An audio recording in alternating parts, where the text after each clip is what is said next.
Hey guys, Marcus Melnick here with Firearm Mentor. Hope you're enjoying my YouTube channel. Don't forget to like, share, and subscribe. These little things are free to you and really help the channel. I appreciate your support. Enjoy. Thank you. The views expressed are not those of local community broadcasting, WYML LP, or its management, volunteers, or underwriters. Welcome back to the Personal Safety Show. This is Marcus Melnick from Stress to Logic and Firearm Mentor, where we train people to be ready, remain safe, stay sharp, and train for the moment that matters. And we are continuing the conversation with Heather Redisch from Adulting 101. We were talking about setting up guardrails and positive mental health, and we're going to get right back to it. Protecting your mental health and as you navigate adulthood and relationships. And you've been in a school with people from kindergarten all the way through college, and now everybody disperses, and making new friends can be really hard if you've had a core group of people that have been in your life. And how do you make new friends? What types of experiences do you need to put yourself in? And I talk a lot about being comfortable being uncomfortable.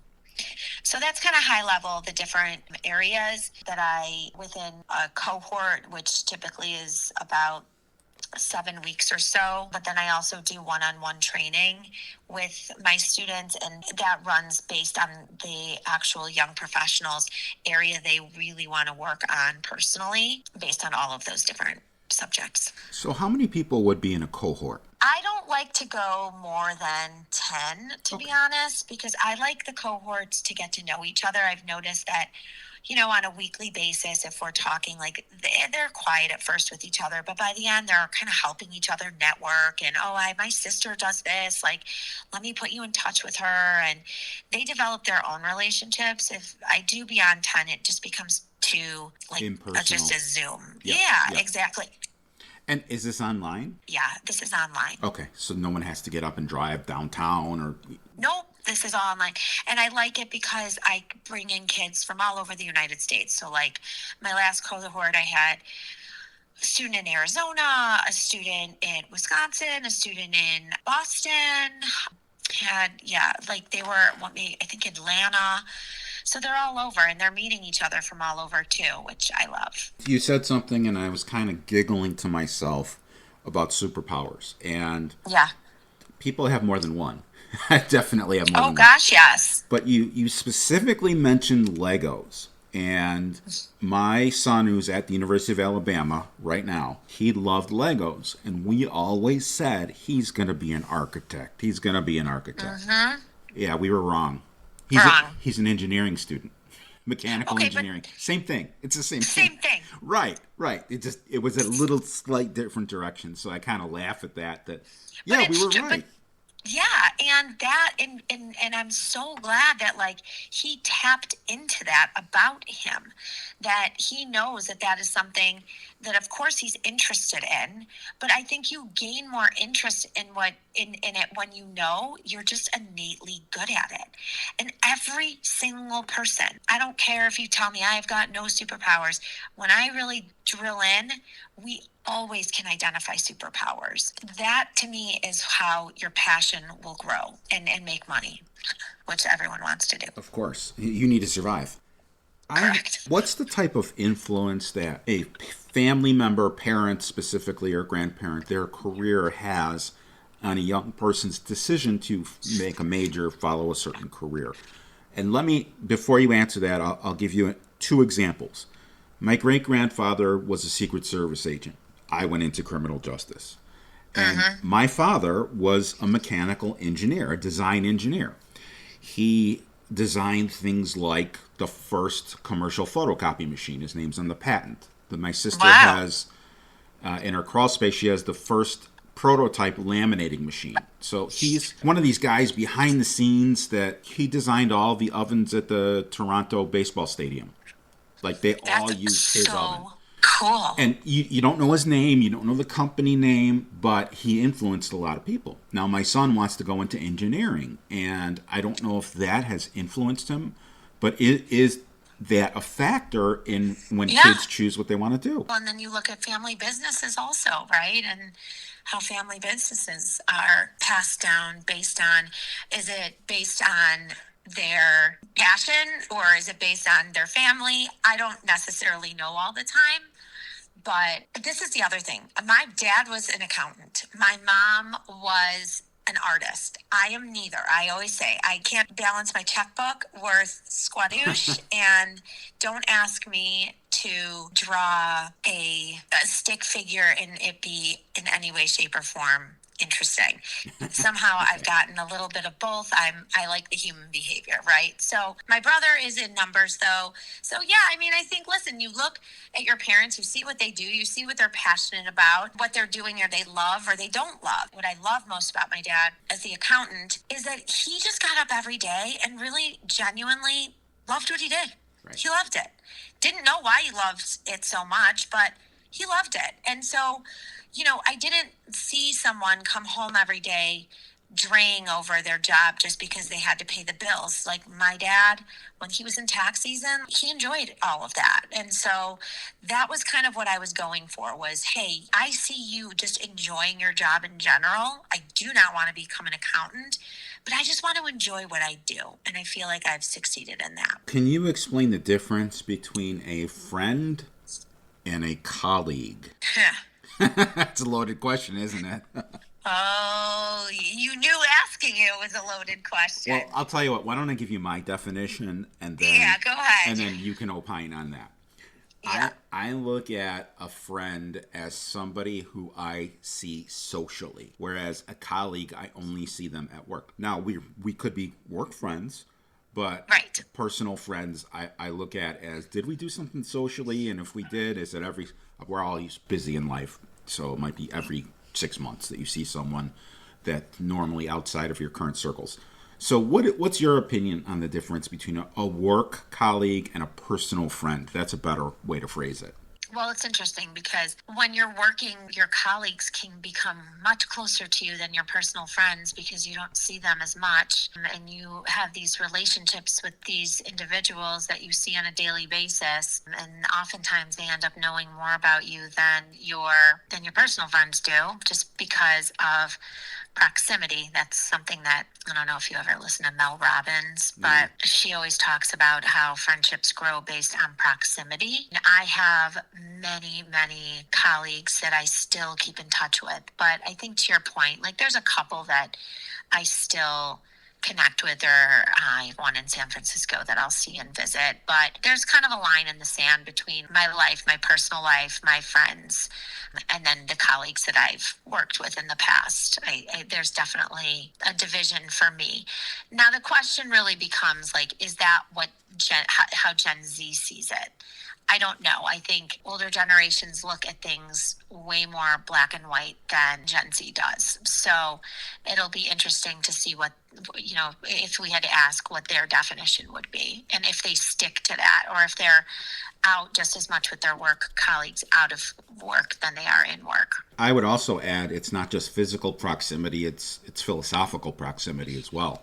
Or 1,000,000%. Or whatever. So talk about your core objectives. I mean, my core objectives are really to bridge the gap from college into adulthood and create the confidence in young adults to navigate these uncomfortable situations and it not become this huge blow up with their parents. One of the things that's floating around in my head is to get this as a gift. And I know you have gift certificates on your website, so I have a bunch of questions about that. What's the cost of a cohort course? So the cost of a cohort, it's approximately $800 for 7 weeks. Okay. And then my follow-up is, at what age or year should somebody attend? I feel as if seniors in college are really my best group for the cohorts. After they go into college, the one-on-one coaching feels a little bit more appropriate. But when they are seniors in college, if they have just graduated, that's when I run a cohort in the fall, I run a cohort in the winter, and then I run a cohort in the spring. And in that, because the seniors are feeling reality around the corner, they are very leaned in to the whole experience. But when I have those who are juniors or sophomores or freshmen, they're still in denial. I mean, truthfully, my seniors in college are still in denial. So I've got to get them out of that sometimes. But the earlier in the college years, I would do more of like a tailored approach. So if you have a small group of friends that you want to get together as juniors and create your own personal cohort, I would do, I'm flexible with creating cohorts based around the students as well. So much of this you need to feel kind of the burn, if you will, that it resonates. I just actually went to Deerfield High School and taught 3 classes. They were a little bit of deers in headlights. And like, do they really get it right now? Do they really understand this? A couple of them did. But most of them were just like, I got time. I don't have to go down this scary road quite yet. And understandably so. That's my thoughts on the cohort. So Slack is the new Teams, is the new instant messenger. What's the difference in Slack etiquette from other communication mediums? So Slack is more informal. Slack is kind of, I need this question answered ASAP. Slack is not for when you are pitching or you need true documentation of something, or you are creating some sort of summary post a meeting. Slack is about connecting with your colleagues on one-offs all day long just to keep the day moving. It's just a more informal conversation because unfortunately people don't talk as much as they should. They like to Slack more. So do you cover elevator pitches? Yeah. Well, I cover elevator pitches for themselves. I cover business etiquette and communications etiquette. So I go over email etiquette and what is appropriate to write in an email and how and to and the subject line and all that stuff. And then I talk about what to communicate via Slack as well. What's appropriate, what's inappropriate, all the emojis, when to insert, when not to insert, all of that. I'm in networking groups and we always have to give an elevator pitch, and I don't have a static one. It varies, and sometimes it keeps it interesting for you. Well, I'll share something I did with I was told I need to give a 6-word elevator pitch. I'm like, oh my God, what am I going to do? So this is what I did. Well, you have to understand, firearms have been in my family for generations, centuries. My family emigrated to the United States before the Civil War. If you come in my family room, you see pictures of a covered wagon, and it's not like the covered wagon you dress up fancy and when you go to the Wisconsin Dells and you take a Wild West picture. It's an actual photo from 1880. And my house has a bunch of them. So I really enjoy that. And when I was a teenager, this is not a sad story, but I have to explain it to everyone. My father passed away, and we lived in a little bit of a rough area. So I took my mom and my sister, and I'm a teenager, to the shooting range. And when let me just give you the elevator pitch, and then I'll give you the explanation. The 6-word elevator pitch was, boom, oi, impersonating my mother shooting. So my mom was this little old Jewish lady. And I set her up with all the safety briefing, and I gave her, a small firearm. And I go in the next booth to shoot at my target. And for an hour and a half, this is what I heard: boom, oi, boom, oi, every shot. And of course, right away I drop it. I'm like, oh my God, are you okay? I'm perfectly fine.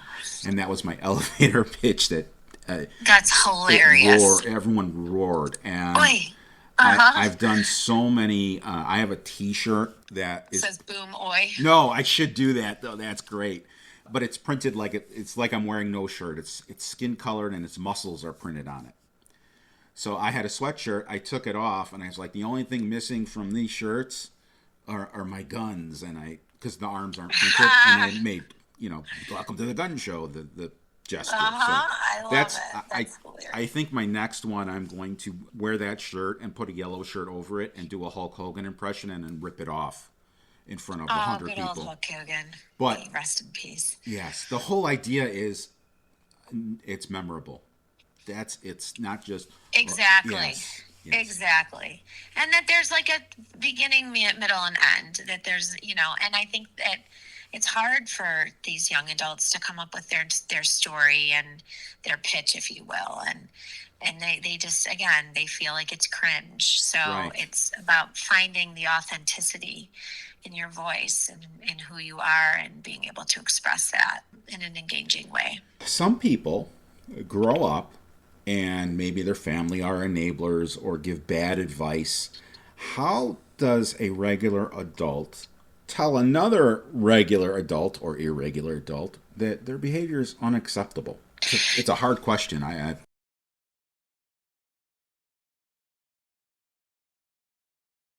I want my listeners to know that this is my dream, teaching people about safety. If it weren't for you, if it weren't for my listeners, I couldn't live my dream. So, on behalf of my family and myself, I want to thank each and every one of you for allowing me to live my dream. And I also want to continue to live my dream, and I'm excited to continue to spread the word of safety. Recently, I began a new service as a conference keynote speaker. So, if anyone would like for me to speak at future events, or if anyone knows of an introduction or would like to discuss how we can work with one another, I'd love to do just that. The keynote speaking website is www.stress2logic.com. That is STRESS2logic.com. If you're aware of any conference speaking engagements where you'd like to have me speak, I'd love an introduction. You can always share my electronic business card, which is Marcus Melnick, MarcusMelnick.com. Now, back to the show. It's a really hard question because what I think we've all defaulted to, even the adults, is text message. Because text message is the way to avoid, is the way to control the outcome versus when you actually have to talk to somebody, you're probably not as keyboard courageous, if you will, right? And so it's about finding a time, an appropriate time to have a really hard conversation with somebody on the phone or in person. Okay. And everyone just wants to default to text, and text blows up real quick between tone and approach and all of that. So I always suggest that, as hard as it is to have the conversations over the phone or in person, because there will be a solution that will come at the end of it, rather than text messages where you might be yelling expletives at each other by the end, because Okay. it's not nearly, if you don't go into a conversation with somebody and try and come up with a resolution over text. Very good. And I actually agree with that. And I think it's important to note that there are generational differences in communication preferences. For example, your baby boomers, and I know that they're an aging population, prefer to talk on the phone. Whereas you and I, Gen Xers, we're email people. Not 100%, but it's very interesting. We are email and texting, and I Right. think we Gen X get caught in it. I do. I think we err a lot on texting too, and it does no one any good. I love texting. I know, me too. But me too. It's really for information exchange. That's what I use it Exactly. for. Not for heated arguments. Exactly. What I'll typically do is say, let's table this until we can actually have a cup of coffee together. Exactly. Or exactly. discuss, if it's a spouse and there's let's face it, people are people. There's conflicts everywhere, including in a marriage. Not horrible conflicts, but sometimes you need a face-to-face. And I totally get that. 100%. So other than the Anxious Generation book, do you have any other recommendations for books? So there's a book called The Unspoken Rules by Gorik Ing that I have really enjoyed reading. There is actually somebody I met on LinkedIn who I really appreciate. Here's another one. The Algebra of Wealth, which is by Scott Galloway. I love Scott Galloway a lot. I think he has some really incredible things to say. And those are my two, I would say, top books. Besides, there's a woman by the name of Lindsay Pollack, from Getting from College to Career, which is a good one also. The thing about books for me is that everything is so experiential at this point, based on you yourself. And I appreciate all of these people and their perspectives. I just think it gets really challenging when it just is about relating to you, right? Like if you, the specifics when it comes to if you are having some sort of issue with a colleague or issue with a manager, or you're feeling like you're really struggling in the job market and you're not understanding how to network. Like, they give you tips and tools, but that's why I really like to connect and meet with people, because everyone is different, everyone has their superpowers, and I like to focus on how we can, based on their behavior, their personality, put them in a position of success. So that's what I would say about my books, is that I would recommend. I like Scott Galloway's book because it's, the finance piece can be a little more cut and dry. Well, I'm going to definitely get them. I am a book snob, so Oh, good. a lot of books, and I've written several, but I totally get it. So what final thoughts can you offer about what you do? And perhaps if you'd like to talk about something that I didn't ask. I don't live in your world, and maybe I didn't ask you something I should have. No, I would just say that right now it's a hard time. It's a hard climate in so many ways. There's a lot of noise out there. But for my young adults who have graduated college and they are still looking for a job, which is at this point completely normal, I have just a few kind of tips. And this is for the parents too, who have their college grads at home. The first is come up with your own schedule, even if you haven't secured a job yet. Wake up at 8, go exercise, then block out time for job searching, block out time to meet people for coffees or lunches, to network. But if you put yourself on a daily schedule, that will help you stay engaged and motivated. With that being said, this job market is really rough. And so I don't want you taking the constant rejection, which you could be getting, as a indicator that is who you are. It is not an indicator about you or your potential. It's just an indicator right now that the market is going through some sort of growth, depending on where AI is playing a part in this, and entry-level roles, and just the job market, the economy in general. It's not great. So come up with your schedule. Don't beat yourself up.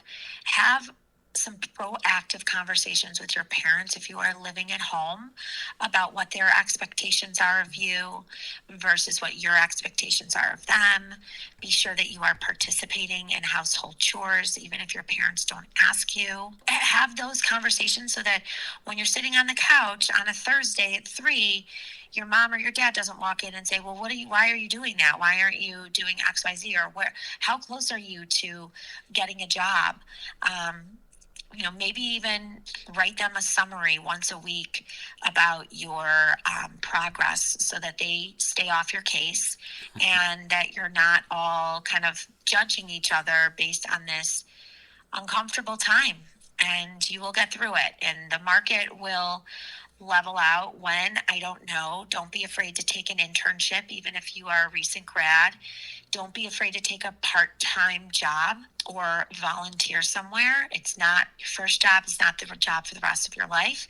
But if you need to make money, which I'm assuming we all do, then don't be afraid to start doing those things also. It's not the beginning of your profession. It's just about getting yourself out there and keeping yourself busy, which ultimately plays a really successful part in finding a job, because you never know who you're going to meet along the way. Terrific. Can you share your contact information, your location, website? I know you've got an awesome Instagram, so whatever that is in social media. So you can follow me on Instagram and TikTok. I don't post as much on TikTok as I do Instagram, because Instagram I can post more Canva and just tips and resources.